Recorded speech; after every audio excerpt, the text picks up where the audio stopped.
Okay. So I think we're good to go. All right. So welcome everybody to our second committee meeting of the month. All right, we're here to discuss the one LIC stipulations based on our our board vote earlier this month. So as I think everybody saw, Liz had sent out a document about an hour ago with some stipulations for inclusion within the CPC letter that we plan to send out. I know it was several points. I want to thank Liz and Abby. We kind of put together a lot of our notes and observations from what we saw and heard from our committee meetings, the full board meeting, and kind of compiled all of that to make sure that everybody's comments and suggestions were represented. Also, to reiterate a point before we go into those, I know that Abby mentioned it, but we're going to limit our comments here just to the committee members. So if there are any board members or other board members, attendees, if there are any comments or points, feel free if you'd like within the chat, right? We can, other members of the committee are certainly welcome to read those, bring them up if they'd like to, and then I'll be definitely taking a look throughout the meeting as well to see if there are any additional points we could add there. Right, but with that being said, I just want to give a little bit of a brief overview of the points that are kind of within that letter that Liz sent out, right? Those general points and the bullet points, and then kind of open it up to discussion to see if there are any comments, changes, or would also be helpful is to get an idea if everybody's generally supportive of what we have so far, and then we'll kind of see where that conversation takes us. Sandy, you have a question? Yeah, thank you, Andreas. Is it possible you could maybe pull that up and show it on the screen? Or I'll just check my email, but it might be helpful if we could look at Liz's, like the points you're just talking about, if it's easy. Sure. Yeah, I just asked her to reduce it, to take it down while I did attendance. So yes, it should go Okay. up. All right, thank you. Yeah. Thanks. Did somebody have that up, or you want me to Florence put had put it up. It's coming up. Okay, that works. Okay, even better. And Evie, you had a question too? Yeah, I just wanted to add, I mean, you had this, like the committee is working on the stipulations. If you had a question, if it's another board member, you can put it in the Q&A.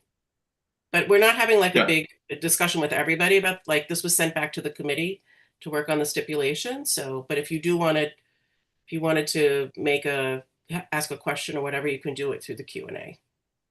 Yeah. Okay. Yeah. Perfect.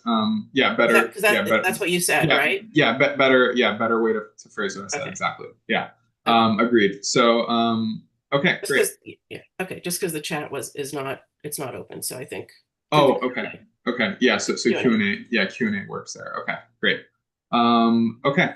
So thank you, Florence, for sharing. So. Right. So just to talk through a couple of these very briefly, I'm not going to read every single thing. Right. But we have a copy here for you guys to kind of look through, and all the committee members should have gotten this in their email as well. So to talk through a couple of points that we discussed, right? So first, affordability.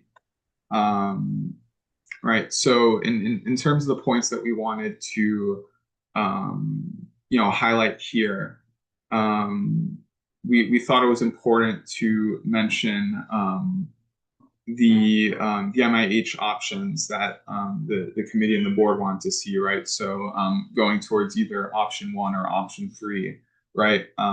Specifically, right, to set up a program where the area median income percentage skews towards the lower range to make sure that there are affordable apartments that are affordable. Right, and I think Liz did a good job of including some of the important information there as it comes to residents in the area, right, specifically NYCHA and Queensbridge houses as well, right, and really emphasizing the need and desire from the board members for deeply affordable income tiers, right, deeply affordable housing. Right, furthermore, the next point as well, right? For housing, right? We made some additional points, right, for vacant units in the NYCHA apartments and repairs, capital upgrades, several different capital upgrades that we thought were important, given again the proximity of this project to those campuses. Furthermore, right, next point we have is on infrastructure, right? So a big point we heard time and time again was, the difficulty of the current electric grid, for example, right? Different utility services, right, and how a large influx of housing units were going to affect that, right? So I think we all agreed that we kind of wanted to see some concrete timelines and plans available to make sure that, with the influx of new residents and new housing, right, everybody who's still here, is not going to have to suffer from deficient infrastructure. Furthermore,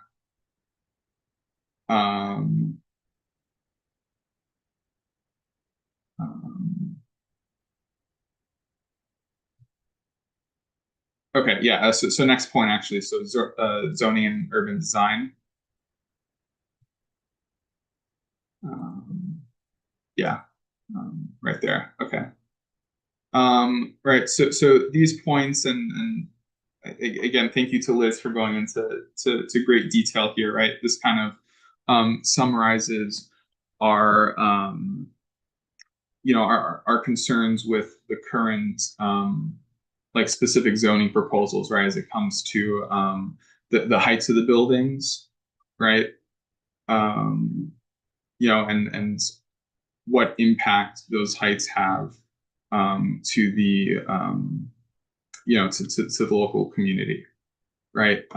So there are a couple of bullet points that I encourage you to take a look at, right? The ABC that goes down that I think explains that well. Right, some other points, right, that it makes here was about the floodplains as well, right? I know flooding, right, in general environmental resiliency was another big part of this.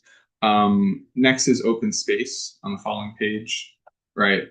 We talk about the lack of open space at ground level within Astoria and Long Island City. So making sure that these new buildings and developments prioritize open space, right, that were accessible, right, not just to residents, but to the community as a whole, right, especially when it comes to waterfront. We thought that those were very important. Schools as well as the next point. We talked about how there were no concrete plans for increased school capacity. We thought that those were things that needed to be more concrete plans regarding additional seats and schools as well. And then lastly, transportation, right? So going towards the general idea of infrastructure in the area, right? We talked about how the subway system, the buses in the area have capacity issues, signal issues, right? So there need to be kind of concrete plans in place to ensure that the public transportation system, especially when it comes to the MTA and DOT and their role in this, right, make sure that they're ready and are able to make the necessary upgrades and investments. Okay, so that was, kind of the gist, right? A very brief overview of what was being discussed here, and I think we can open it up to some general questions, comments, things like that. Evie, you have something? Yeah, I just wanted to make a correction about the transportation. So with the planned switching of the F and the M tunnels and which trains are going to stop at which stations, it says that there'd be additional 2+ minutes of wait time journey for passengers at the Queensbridge station. It's actually 4+ minute. That's what's estimated right now. When MTA did their presentation they did a briefing for Okay. for the chair. I think Don was there as well. But anyway, that's going to be, I think, presented to the public. They're going to roll that out.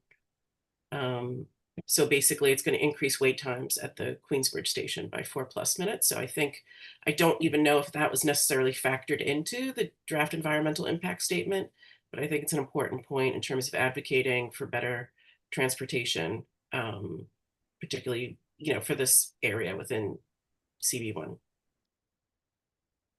Okay, good. We'll make that correction.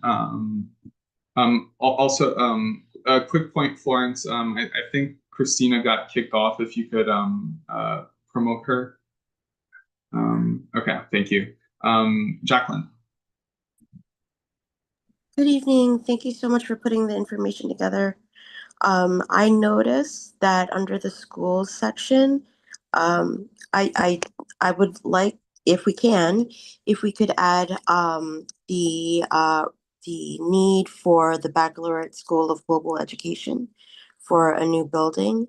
They had a strong and large constituency that came out during our last meeting, and the parents, faculty, and students expressed the need for a new facility for that school in order to grow their student enrollment and to have the amenities like not a playground, but just athletic facilities and so on, to carry out their extracurriculars and all of that. And I didn't see that in the document, but I wonder if we can include that now.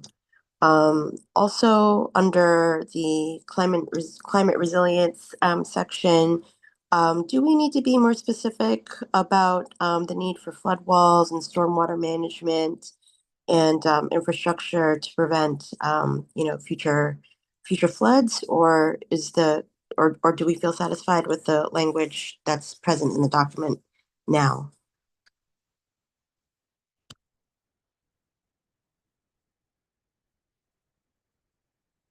Yeah. gonna- Evie or Liz, you want to make a point on that? I gotta find it first. What section are you talking about? In the transportation section? No. No, I think it was it in the under infrastructure. So, well, I'm looking at it as well.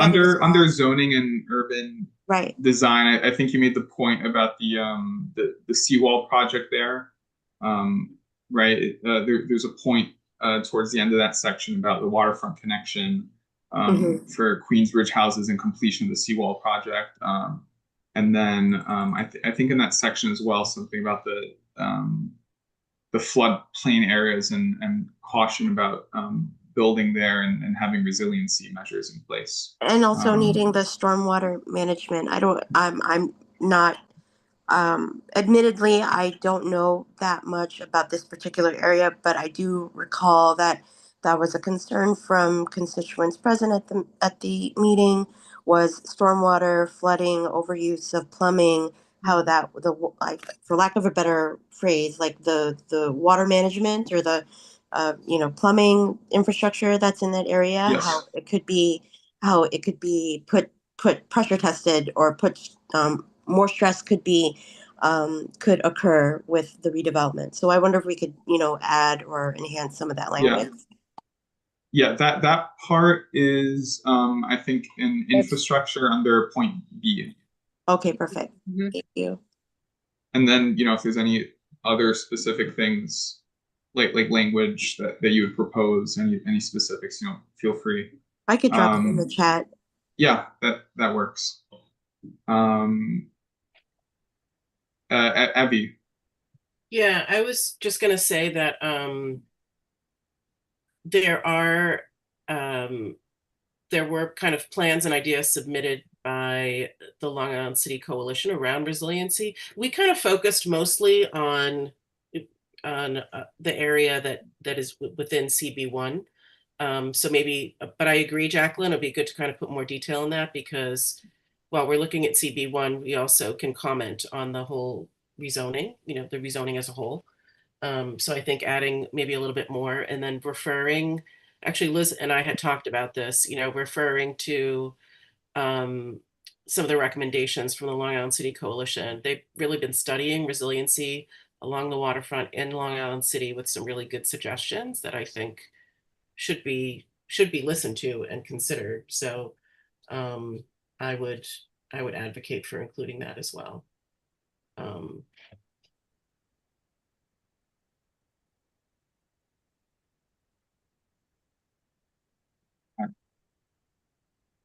Good. Yeah, these are all helpful, and I'm jotting them down as well for us um, to add. Okay. I don't know, Liz, I don't know if there's any specific point you want to make to that, or all good? Okay. Okay, good. Christina?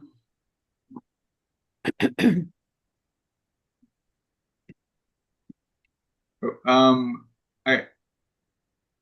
I'm not sure if anybody else can hear Christina. I'm not hearing No, anything. today's just a day of technical difficulties. It's all right. Oh, okay. I got it. I can hear you now, actually.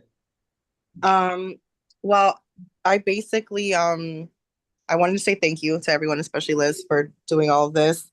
Um, I also wanted to emphasize the need for green space. I think today really highlights what we're facing, and this is just the beginning of like global warming. I'm sorry, I'm in a meeting, but you can let him. You can. Thank you. And so I wanted to hopefully I'll call you. So sorry. It's hard to multitask. I'm so sorry. Uh green space. I think in open space, I think we should say open and green space. I think putting that, what I was trying to say is considering all this heat and what we're up against, and like urban heat trapping and what happens with skyscrapers, like we're up against a lot of heat in the city.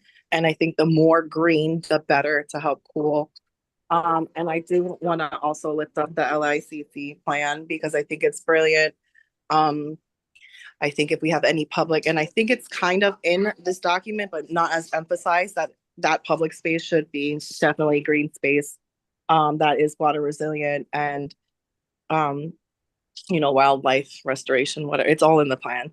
But going back to the stipulations, I was also wondering if we can, for transportation, add some notes around accessibility. I know we're slowly growing accessibility across the end line, but the more the merrier, right? If we're thinking of universal design. So I don't know if we want to speak on ensuring accessibility on all these stations within our district, in terms of elevators, etc. And then lastly, going to housing.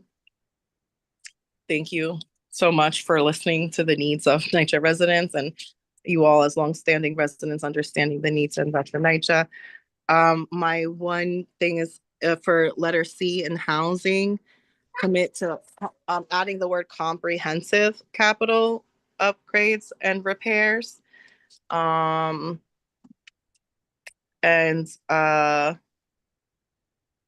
yeah. And my other thing that I said in the chat was maybe just moving the section of zoning and urban design to the very front, because I feel like it's a good summation, and then it, like, just thinking of flow. But and thank you so much. And then my last thing was a question. I saw that Evie showed us the Gowanus stipulations, and I'm wondering if maybe we can do something similar that really lays out like timelines and this and that and actual numbers that that complements the current document. Because I think that is a Gowanus document was a wonderful template for us. Thanks. I think we can put that, we'll call for that. And I think that's what they did in the CB2 recommendations as well, to kind of ask for, you know, timeline and then a tracker, right? To be able to kind of track progress, outline specifically what's supposed to be happening. That would be once I think the negotiations are done, right? And hopefully all the stipulations are included in some way, or the actual commitments, the items that are in the points of agreement, those would be then outlined and tracked and progress monitored with that, so you can actually see what's happening and what's not happening. So I think that's something that we can add, that we would want something similar as well. Okay, good. Yeah, thank you. And I was just taking a look at that Yeah. that tracker too. It's very detailed, and I agree. I think something like that could be very helpful. Okay, great. Thank you. Yeah, and I took down all those comments. And Liz and I will certainly look into, you know, how we can incorporate those points. Okay, good.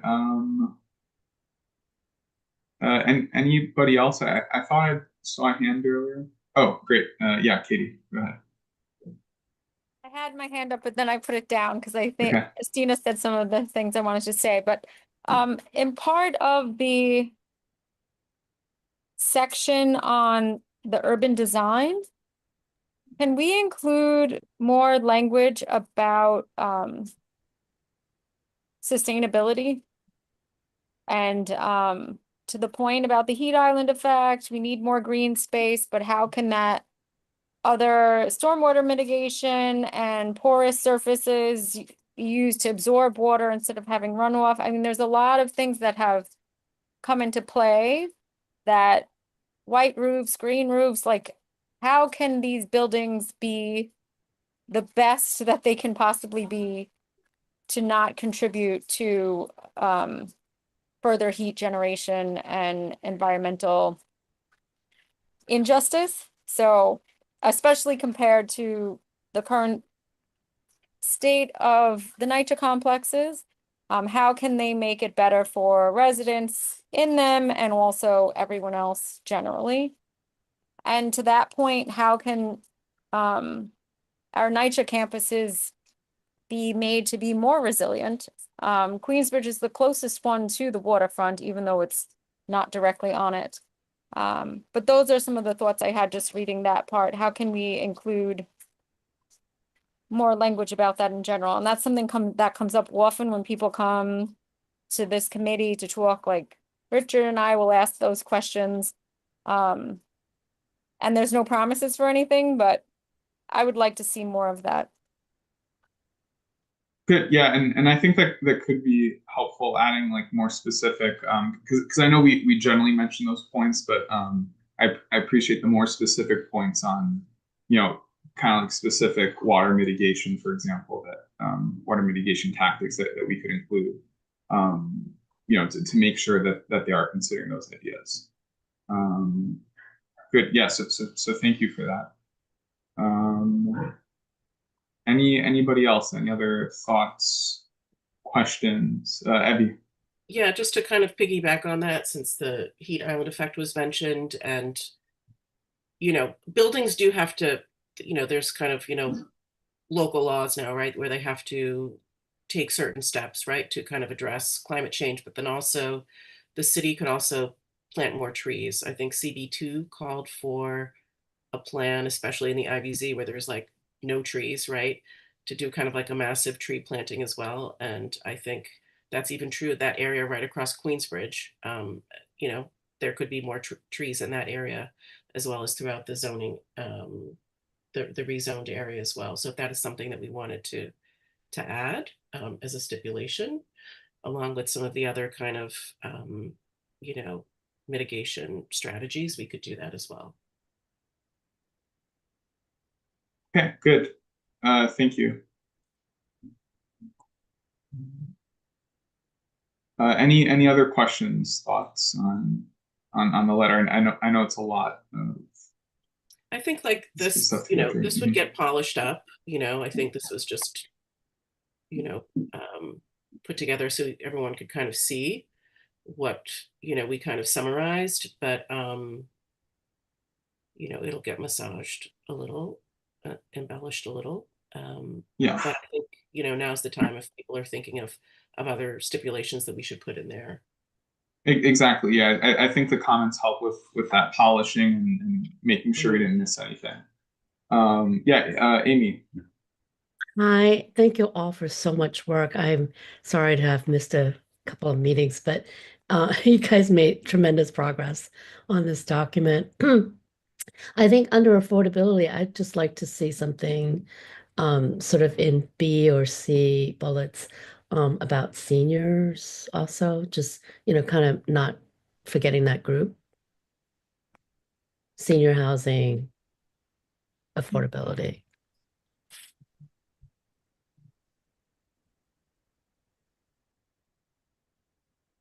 Okay, good. Thank you. Definitely something that we can add in and that we heard at the meetings that's important. Katie. Forgive my ignorance about this. Does CB2 have similar documentation like this? And are we aligned? I Not that think, we have to be, Yeah. but yeah, I think much of it is. I did just get it from them, just because I did watch their meeting, but I wasn't exactly sure what the stipulations were. So, but we are aligned. There was a working group document, so a lot of the stuff is from that working group document that was public, and I think in a lot of stuff we're very much aligned. I think in some areas I think we go a little harder. But they also have more to cover as well, so they're also talking about things that we're not talking about, because they're looking at it much wider, with a much wider lens as well. But they also talked about expanding services. They mentioned FDNY and NYPD to match population growth. There's other services as well, and I think one of the things that we also need to do, and I think this is even for other board members who are watching, is to think about like your committee, because we can make additional comments on the draft environmental impact statement. So what we're going to be sending is our stipulations, right? But there is the draft environmental impact statement where we can make additional comments. So like folks on the transportation committee, you can go and like look at that and really analyze it and then be like, oh, okay, here's our comments. Here's like what's lacking. Here's what's going to be a problem. Here's what needs to be done. Like we're going to make those comments as a board as well. So, you can be thinking about that and going even deeper. We'll have, I think, till the 30th. I don't remember, Liz. This letter has to be done by the 30th, okay? The letter that relates to the DEIS has 10 days after the public hearing, city planning's public hearing. So we Okay. have a little bit more time. Yeah. I guess city planning can respond as to whether or not the hearing has been scheduled as yet, or an approximate time. But what I was going to say exactly that a lot of the comments that you've made, especially concerning resiliency, et cetera, are really keepers for the letter that goes concerning the DEIS, and will be included in that. So anyway. Good. Yeah. Katie, go ahead. Yeah. thank you. To that point, so we'll know when we have to provide the draft DEIS comments but we won't be meeting anymore. Will we be able to communicate with our committees over email? Are we allowed to do that? I'll follow up with you on that. Okay, because I have a general idea because we did discuss Mhm. displacement and things like that. But I just want to make sure that the feedback is the feedback. And then to one other point, if we can, to Amy's point about senior housing, can we add something about adaptability? So housing for different abilities. I know in the lottery, one of the questions they ask is if there's anyone in your house with a hearing disability, visual disability, or physical disability. So to ensure that there are minimums for that, but just to make sure that that is included as well. Thank you. Okay, definitely. Sandy. Hi, thank you. I think the outline is great. The stipulations are great. I just want to add a couple of ideas which were brought up at the meeting and I support as well. Like, we should be encouraging and supporting community space, artist space, cultural spaces, in new developments, and also within our district and CB2, I know that it's within the plan, but we may want to include this, support opportunities for businesses, because some businesses do have to be close to the city. And I'm concerned, about businesses being displaced and sort of support light manufacturing businesses. And also, people came to the meeting, union members, so union jobs, if we want to include that. I'm just putting some ideas out there. Thank you. Great, thank you. We did Yeah. have a stipulation in there about artist space for cultural. That is in there about specific set asides of floor area, and guaranteeing that there is some below market space. Oh, okay. No, but that's good. I'm glad you brought it up. So that is in there. But I think the piece about the union jobs, I think that's great. Agreed. Include that. Yeah, definitely. Thank you. Florence, you have a hand up? Oh, Yes. sure. Go ahead. Yeah. Just a friendly reminder, you were talking about the 30th, but the borough president's review is on the 26th, and we have to have some kind of written comment by the 26th in the borough president's hands. And actually, to be factual, it would have to be there the 25th at night. So I'll need something received in the office that I can transfer to the borough president's office by the night of the 25th, or I would need to know when it's coming in on the 26th so that I'm aware to get it out. Yeah, we discussed that earlier today. So yeah, but I know. Just, so we're you gonna just said polish the this up. 30th. We're aware. We're Yeah. aware of the deadline. Just to Thank you. Okay. Thank you. Any other questions, comments, additions?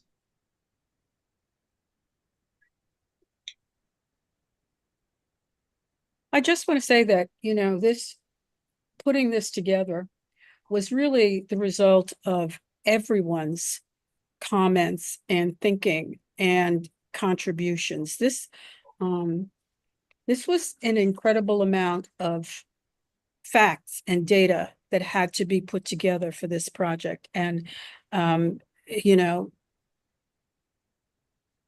having a young mind here, a young legal mind, was very helpful in organizing a lot of it. But a lot of the information, most of the information came exactly from community board itself. So it reflects what has been spoken by you all. And I hope it does justice for what you did. But as Evie said, it requires follow-up by committee also with respect to following up for capital budget information, priorities, and actually following up with groups who are doing the work out in the community. So, outreach to them. And that's where we're going to see something happening as a result of these ideas that we're putting forward. Thank you. Thank you all again, Great. your input. Agreed. Yeah, and the input was obviously very helpful in putting together all the comments and material within the stipulation. So definitely agree with Liz's point there. I would just like to, after Christina speaks, I would like to ask city planning if they had anything further to add. But after Christina. Yeah. Go ahead.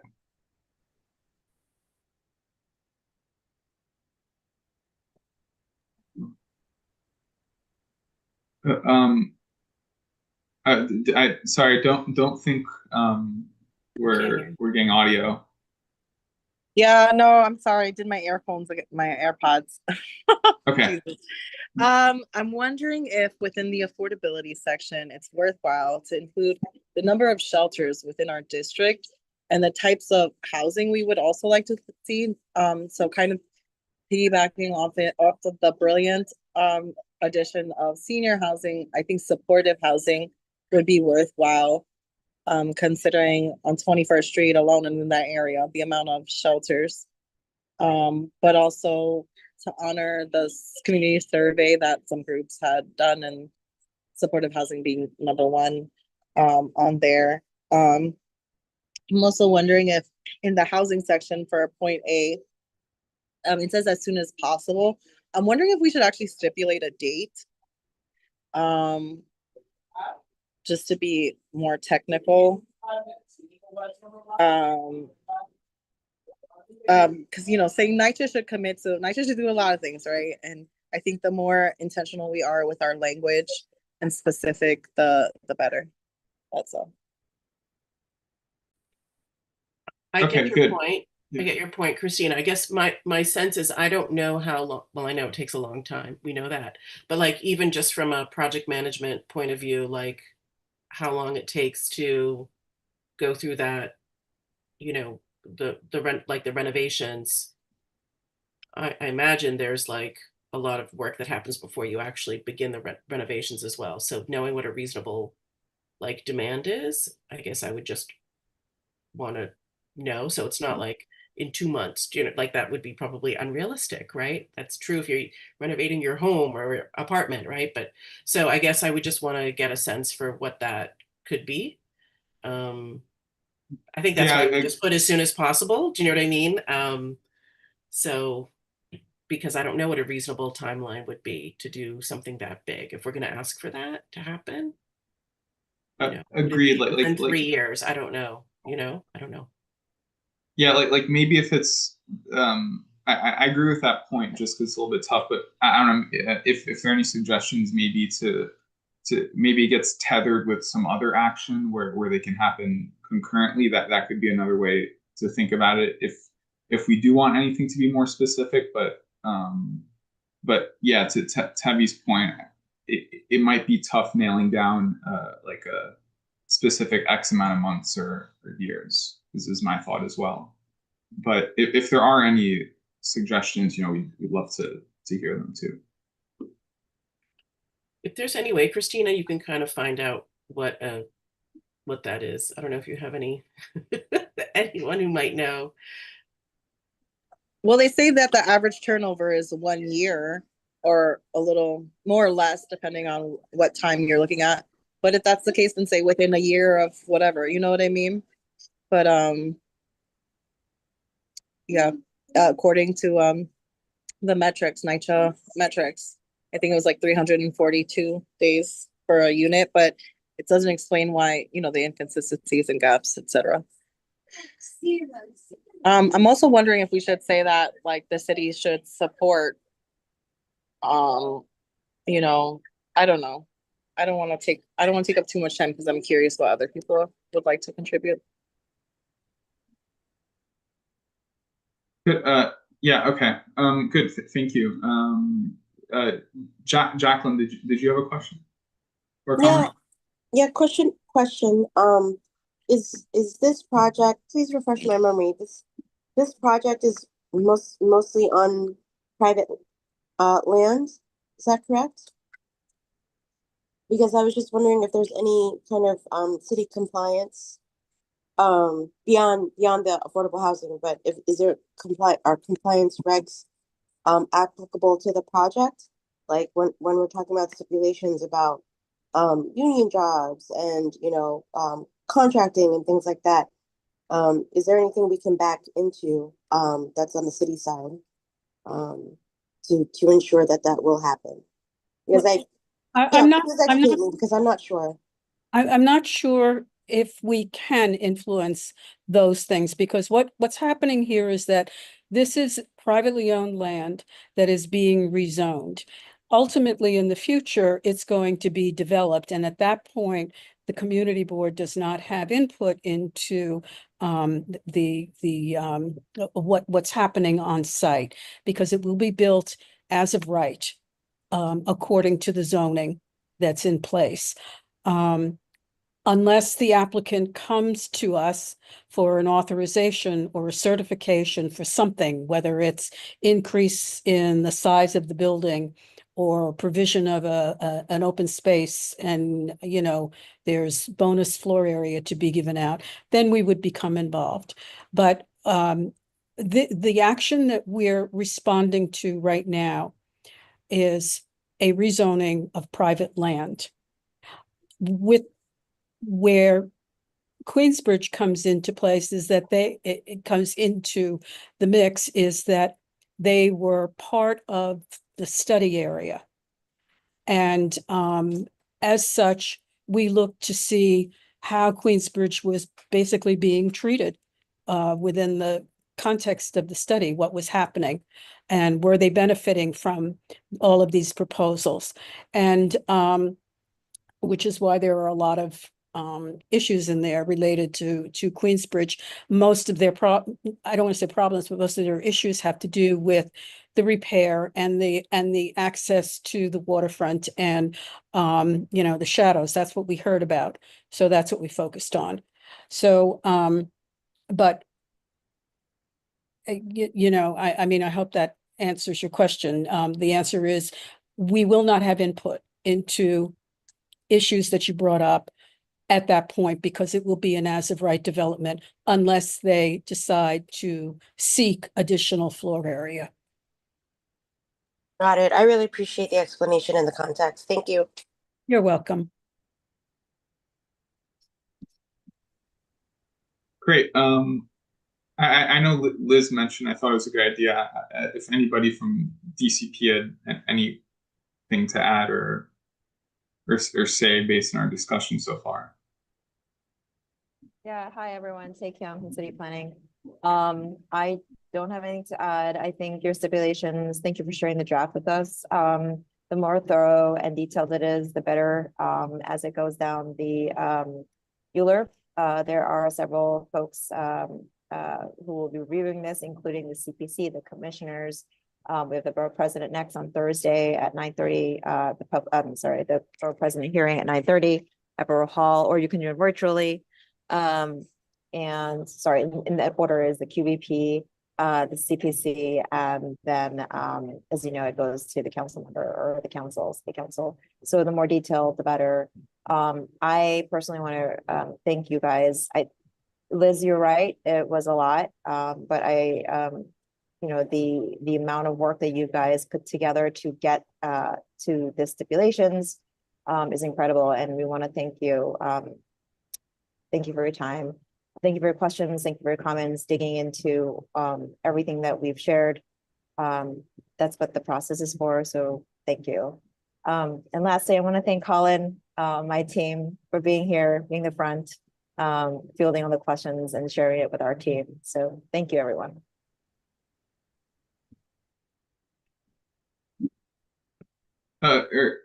Liz, I go did ahead. it. Yeah. I just wanted to thank you all, and from City Planning, I appreciate the time that you spent with us. We would have liked to have had more information sooner.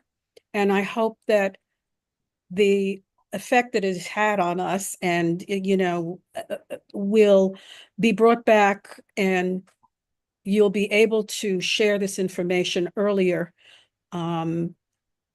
rather than waiting until it's actually certified. We understand that there are changes to be made, but the amount to be absorbed was just astronomical. And that really shouldn't be the way we function. But I want to thank you again for the help that you did provide and appreciate it all. Colin, you survived. And so there'll be more down the line, I'm sure. Great. Yeah. Thank you. And another thank you from me to DCP. It's good to see all your faces every month at the meetings, and thank you for helping us with our questions and being patient and staying very, very late at some of these meetings for sure. So thank you. Christina. I always say I see y'all more than I see my own family. So yeah, thank you for everything. I'm wondering, and these topics that we don't have anything on public safety, and there was a testimony that I remember from the joint hearing that really resonated with me regarding the increase of policing and surveillance of Black and Brown youth as a byproduct of the new luxury development in Long Island City. And I'm wondering if we can ask for like some kind of community investments for programs, something that's meaningful that like, I don't know. I'm just really scared about the repercussions of, the relationship with development and order maintenance, policing and surveillance and harassment, etc. Even I, as a young person, even though I'm light skinned, growing up in Giuliani and Bloomberg's are like, I have my own story with policing and whatever. It really scares me. And I'm wondering if that's something we can add.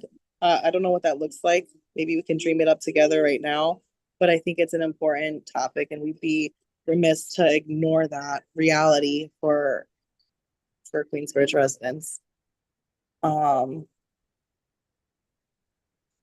Yeah, and then my last note is that maybe adding more like language around school capacity in the stipulations. Yeah, thank you. I guess anything specific like for either of those points, especially the school capacity that you thought was missing from that section? Well, we're missing the actual number of Okay. the population in the study is projected to increase by X amount of percent. I think just pointing out that those 3 new schools are already made for seats that were already for people that are already there, whereas it's not for the actual new income folks so it's going to exacerbate that. And maybe a note on early childhood education, because these are usually K through 12 schools, and they're to my knowledge, early childhood education is still a structural inequality for folks. So I don't know if that you ready? You want to add a note there, but I'm sorry, it's bad time for my son, so he's fighting it. I'm gonna mute myself. All good. Thank you. Yeah, we can definitely look into adding more specifics there. Yeah, I think we can kind of just add where the gaps are projected to be and advocating for, addressing that. I mean, there is the in the current plan, if a developer chooses to build a school, they get a certain exemption and bonus, right? All that kind of stuff. But again, that is optional.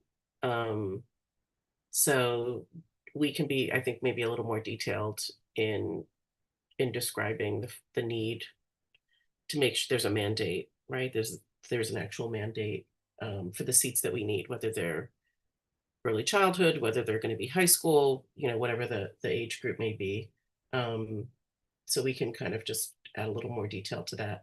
I did want to say, Christina, to your point about policing and like, a program or something like that, I will say that CB2, and maybe this is something to think about for us, they had put into the establishment of an art fund to be administered by a local 501c3. And so that fund was, to subsidize artists, not for profit, blah, blah, blah. But maybe there could be the establishment of some kind of fund to specifically do work around the issues that you're kind of referring to, like youth development, right? I mean, there are programs now as well. I guess I'm trying to, like, what's going to prevent over policing? I don't really know. Like, it's going to happen, right? I mean, we see that. So I don't really know I don't know if you want to talk about it a little bit more. What would you like envision? Well, in the town halls that we went to, people talked about it, across the street, the dreams of like a recreational space that's indoors. And within that, like, community center, which is what we dreamed of, there could be space for public groups and community groups to reserve space. That's like the hardest thing for a lot of grassroots organizations, is just finding space to meet that's free. And also, if like young folks want to start their own thing, having a space, it's just really having a space inside that's safe, I think, is a starting point, with resources and programming. I know that it's private land, but I think we have a right to say what we want within our community. And those were dreams that were planted in those town halls that I think could be meaningful. Even if it's like an indoor pool. I don't know if there's so many pools being built in Long Island City, but a lot of them are private and luxury. Yeah. And so that could be something beautiful, as a public indoor pool. But these are dreams. We did put the pool in there because that did come up during those sessions. So that is in there, right? Because there used to be a pool at Queensbridge Park in I guess the south end of and actually CB2, I just noticed now as I'm looking through their stipulations, they had also put that in there as well. We had put also we put like a pool, like kind of reinstate, rebuild, whatever it is, the pool or some other community amenity, right? So that could be a community center, a community space. So that could be on one of the public sites, or it could be something that one of the property owners is incentivized to build as well. Well, yeah, definitely a recreational facility. All we really have is the YMCA, and that's, not affordable for some folks. Yeah. Even myself, actually, I just look for swim classes. You can go to private, but whatever. What we think is public is not really public anymore. So anything that we can that can be public will be great. And there is this push to build more pools across the city as well, right? Like that is a plan right now. So, okay. But there's no like community center. There's really at least not in here. We should. I mean, there's Jacob Reese, of course, but it's not really recreational. But yeah, even in the whole plan, there's, out of like the over 6 million square footage for commercial space, there was a little over only a quarter million for, or 200 something thousand square feet for community space, which would have equated to one building out of the whole 54 block project as a community space. So we should demand community facilities if we can.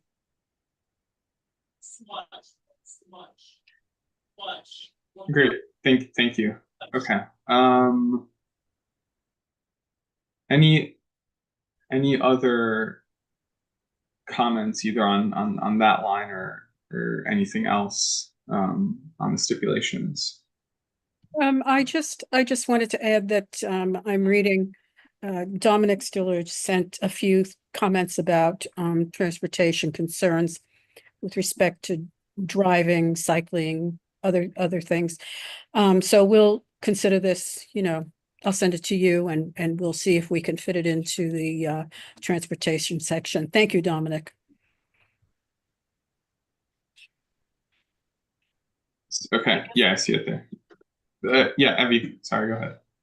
No, I think I think I kind of already referenced the Long Island City Coalition stuff on resiliency that we could include. I'm just trying to make sure we cover all bases. I mean, there were calls for, I'm going to make the plug here, putting public sites into a community land trust as well as potential model. I think we do kind of mention that somewhere, but for things like community center, artist space, that kind of stuff. But I don't know. I think we've covered a lot. We just kind of have to just embellish with a little more detail here for our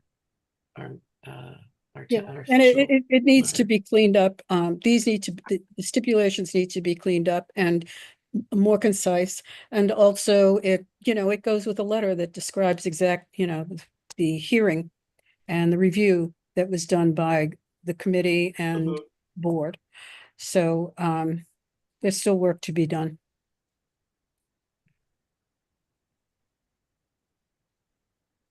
Great. I have a question. I know we're not technically in session with meetings and stuff. I'm just wondering, like, how do we even tell the community about this? About even what ULURP is, what their right is in terms of public comment? What is our responsibility as a board? You can tell people, like, you should be doing that, right? So you work with certain constituencies. Any information that you have, you should be passing on to the people that you know. You can absolutely do that's part of our role, right? Is to, like, let people know, here's what's going on. Thursday there's a meeting at, the borough president is having a hearing. If you wanted to go and testify, you can do that. You can share that information, absolutely. Educate them on what ULURP is. Have a teach-in at NYCHA. You can do all those kinds of things. Yeah, because I don't know. A lot of people don't understand ULURP and that they actually do have at least a say or some public comment period, Thank you. Before we proceed, can we put down do we need to have the stipulations up on the screen? Can you control that? I can. I think that's on Florence. Do you want me to remove it, Liz? Yes, we don't, Okay. we're not using it anymore, I think. Okay. Thank you. I want to see Okay. faces. Yeah. I'm sorry, what did you need? I stepped No, away that's- Oh, from no, that. no, all good. It's Thank okay. you. Thank We you. got it. Yeah. I think Rod had Yes. a comment and hand up. Actually, we could make a part of the stipulation that they heavily invest in community training when there's, like, if there is something that needs to be brought to the community, that there be an economic investment on outreach. That's a good point. So, I don't know how more to word it thorough properly. outreach, essentially. Yeah, but make it a stipulation that there must be a certain level of economic commitment to outreach for any further ULURP action in this grouping, something like that. It came to me as Christina was speaking because it's a great idea. So I don't have the exact words, but yeah. And because I've been quiet all meeting, great job, everybody. I've been actively listening the entire time. I just didn't want to have my face on the screen. That's it. I think Great. if you look at the Gowanus rezoning and some of the items and the commitments, they talk about there being like a committee, right, that does outreach, that meets and organizes and lets people know what's going on. Again, some of the, like, we don't have to have everything in there like right now for Thursday. That I don't think it's, I feel like this can also be a living document. At least that's what the council member told me as well. Right? It should be, and it should be also be a basis for having committee follow-up for Right. all of these diverse and, you know, and different approaches Yeah. and needs. And So, getting more input from people who this is going to affect and live in the community as well. Right. Yeah.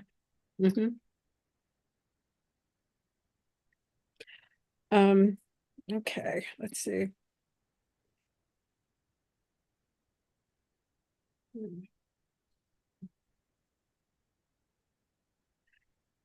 Oh, Yeah. let's see. I see there are a couple questions. Let's see.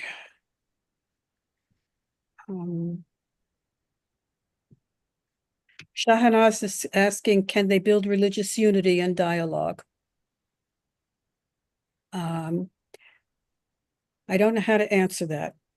And I don't know at this point, would have to discuss that. And Canella is asking, in your experience, do you anticipate a positive outcome for many of our stipulations, or do you think the project will move forward without addressing half our concerns?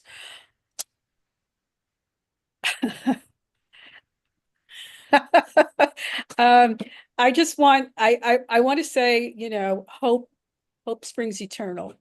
That's all we can do.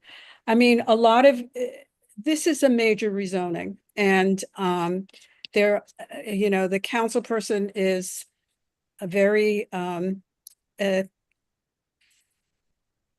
very aware of what both community boards are advocating for.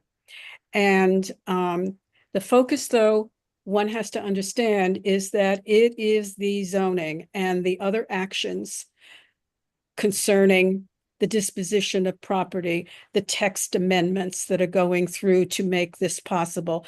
These are the technical things that are being focused on with this application, these applications. The information and the stipulations we have are things that are relevant, have come up because the community is experiencing these things, and it's good to get it out. And I think maybe we may have reaction from HPD on something with respect to funding programs or, you know, other increasing funding. It's also a way of letting the council know that there is a need for more attention to be paid to the community. So, you know, it's a long haul. That's all I can say.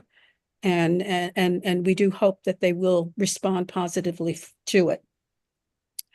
So we keep plugging away. Can I just ask one question of DCP, because you brought up the word disposition? We were talking about this, Liz. So regarding the public sites, I think as I was listening to the CB2 meeting, there was a question about whether public sites would be leased or sold. And does that mean then that if it's sold, it's like gone forever, whereas if it's leased, it still maintains, you know, city ownership, right? But you're kind of leasing the property for 99 years, whatever it may be, for whoever is going to be doing whatever it is to that property. Whether it's building housing or do a school, whatever it may be. So did you, and it seemed like during the meeting, I don't know if DCP knew exactly, but do you have any insight onto that as well? Because that was something that I think we were talking about, just, you know, the public land staying in public hands in some ways, even if it's going to be developed for a certain purpose. So I don't know if you had an answer to that question. Hi, Abby. Yep, I can answer that. Great. Thanks for tuning in to CB2. Yeah. So whether the property is sold or leased, there will be an agreement with the with the developer, whoever is being chosen as the developer of the city property, that states that the city will have control over it. So there's always it's like a legal, not, I don't want to say stipulation, but in the document that the city and whoever develops it and the term it is, whether it's a 99-year or whatever, there's always a line or two or whatever the paragraph is that states that the city at the end of the day still has ownership or still has a control over it, and that whatever happens, it must go through the city as an agreement, yada yada. So yes, at the end of the day, the city does have control over it at the end. Yeah, if there's a deed, they put restrictions on the deed for certain, boundaries of what needs to be on it, be on the site. And it would have to go through some kind of repurposing process that would come back to the community board. I believe it would come back to the community board. But there'd be restrictions in the deed for sure. And really, when it comes to CB1's public sites, those are being looked at. They're not housing sites. Those are open space sites, which would be a completely different conversation than necessarily affordable housing site. The ones under the bridge. Yeah. The DOT sites. Yeah.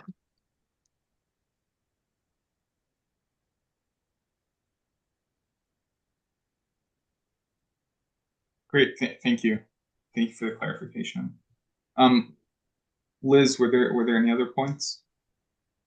No, I don't, I'm pointless right now. I have no more to say on this. Except to thank everyone again for their help and their input into this. So Christina asked a question, can we facilitate a CBA? There's no CBA with a city-led rezoning, unless I'm mistaken. That's usually done with a private development. Am I correct, city planning? There's no CBA. Right. Technically, the way our process typically works is that at the end of the Euler clock, there is also points of agreement made between the council member and the mayor, and that's sort of an analogous kind of to the CBA that you're mentioning.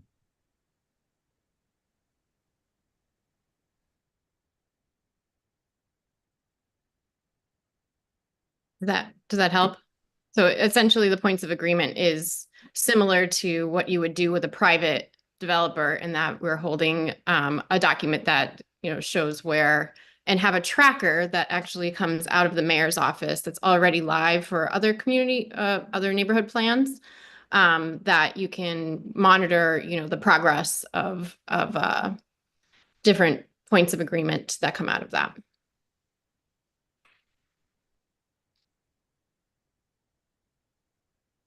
And that's just it's just a different term. Well, yeah, it's a little different. It's what the city is committing to. Yeah. There'd be no private developers wouldn't be committing to anything through that. It's just So- the city, what the city's committing to. So if you heard the CB2 hearing, the council member had mentioned the CBA, and she's looking to an organization that will be the CBA holder, but she cannot do lead that effort. So that's why she mentioned it a couple of times during the public hearing. Okay, I missed that, but this isn't a private rezoning though.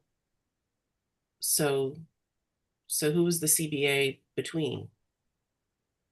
I guess I'm asking because people are also asking about oh, people were told they'd get a mosque, and I don't know if you saw in the Q&A, that has nothing to do with the city's rezoning. That would be an agreement that a developer would make could be with anybody, but that's not even a community benefits agreement because it's not coming out of a rezoning. Correct. It would be something that the council member, the community would need to work on site by site with developers or going forward on that.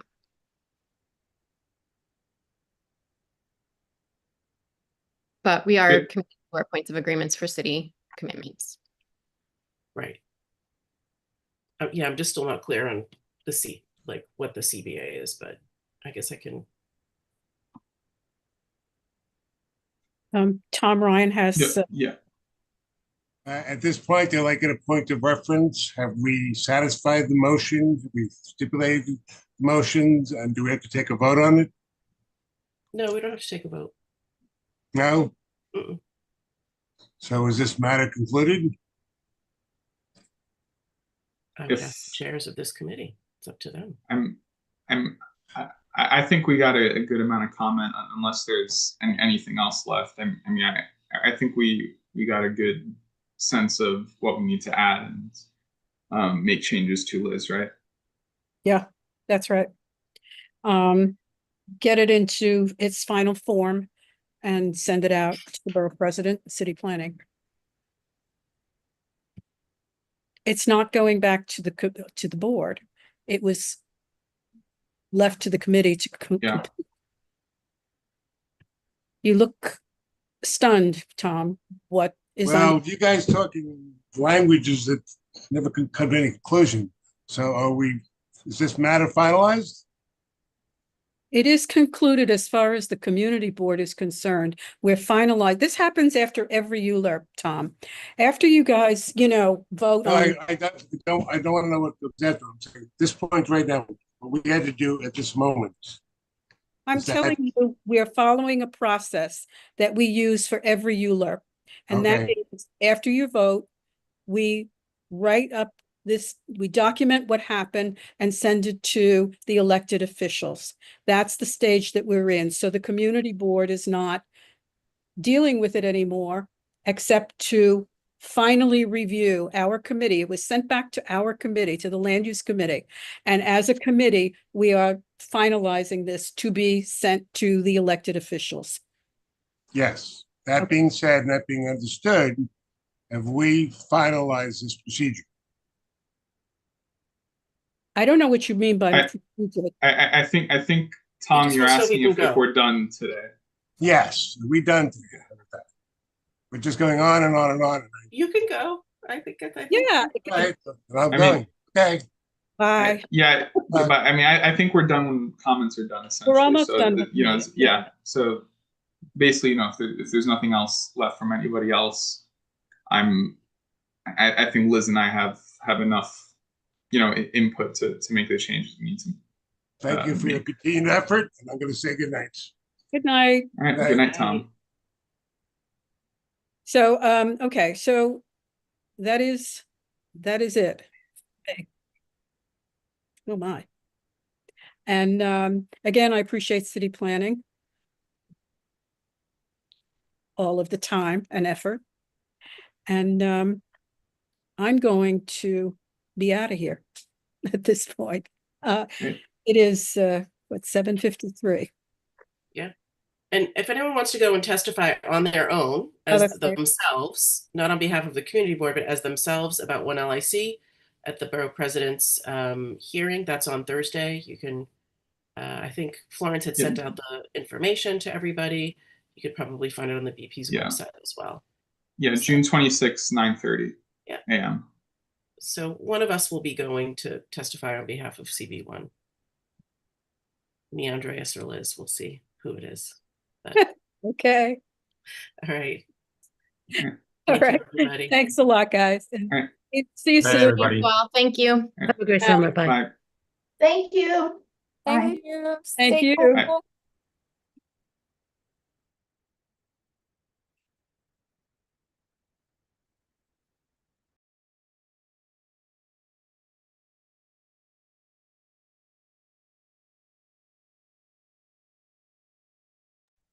Thank you, Harish Studios. Thank you for this meeting. We can close now. Good night, Florence. Good night. Be well.